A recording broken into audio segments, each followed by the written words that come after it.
Doctor BR Ambedkar 135వ జయంతి సందర్భంగా ఇక్కడికి విచ్చేసిన మీ అందరికీ డాక్టర్ బిఆర్ అంబేద్కర్ జయంతి శుభాకాంక్షలు.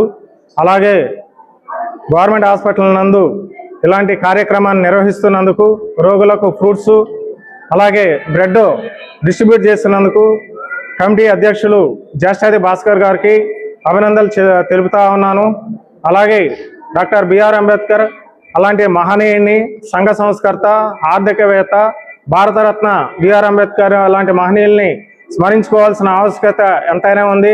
ఆయన జీవిత చరిత్రను, ఆయన సాధించిన విజయాలను గుర్తు చేసుకుని మనం కూడా జీవితంలో ముందుకు వెళ్ళాల్సిన ఆవశ్యకత ఎంతో ఉంది. భారతదేశానికి ఆయన ఎంతో సేవ చేశాడు. ఆయన పేదరికం నుంచి వచ్చి అంటరానితనం, అస్పృశ్యత లాంటివి ఎదుర్కొన్నాడు. కనీసం స్కూల్లో చదువుకునే అర్హత కూడా లేకున్న పరిస్థితుల్లో చదువుకున్నాడు. బరోడా మహారాజు గారు ఇచ్చిన స్కాలర్షిప్తో ఆయన మెట్రికులేషన్ పాస్ అయ్యాడు. దళిత వర్గాలకు చెందిన మొట్టమొదటి వ్యక్తి doctor BR Ambedkar matriculation pass అయిన వ్యక్తి. మహర్లో ఆ రోజు చాలా ఘనంగా సన్మానించారు.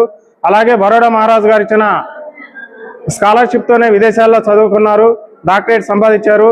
అలాగే ఆ స్టేజ్ నుంచి బడుగు బలహీన వర్గాల ఆశాజ్యోతిగా నిలిచారు. భారత రాజ్యాంగాన్ని రచించే స్థాయికి ఆయన ఎదిగారు. అలాగే భారత స్వతంత్రోద్యమంలో కూడా పాల్గొన్నారు. దళిత బడుగు బలహీన వర్గాల కోసం కృషి చేశారు.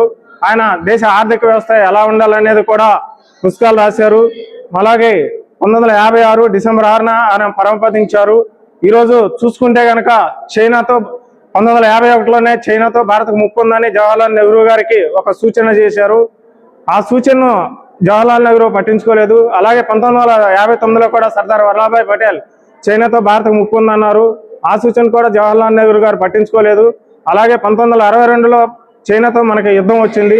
అలాంటి గొప్ప దార్శనికత ఉన్న వ్యక్తి డాక్టర్ బిఆర్ అంబేద్కర్. అలాంటి వ్యక్తికి ఆయన మన స్వతంత్రోద్యమంలో పాల్గొన్నప్పటి నుంచి కాంగ్రెస్లోనే పనిచేశారు. అయినా కానీ ఆయనకు కాంగ్రెస్ ప్రభుత్వం భారతరత్న ఇవ్వలేదు. 1990 మార్చి 31వ తేదీన విపి సింగ్ నాయకత్వంలోని ప్రభుత్వం డాక్టర్ బిఆర్ అంబేద్కర్ గారికి తన మరణానంతరం 34 సంవత్సరాలకు భారతరత్న ప్రకటించింది.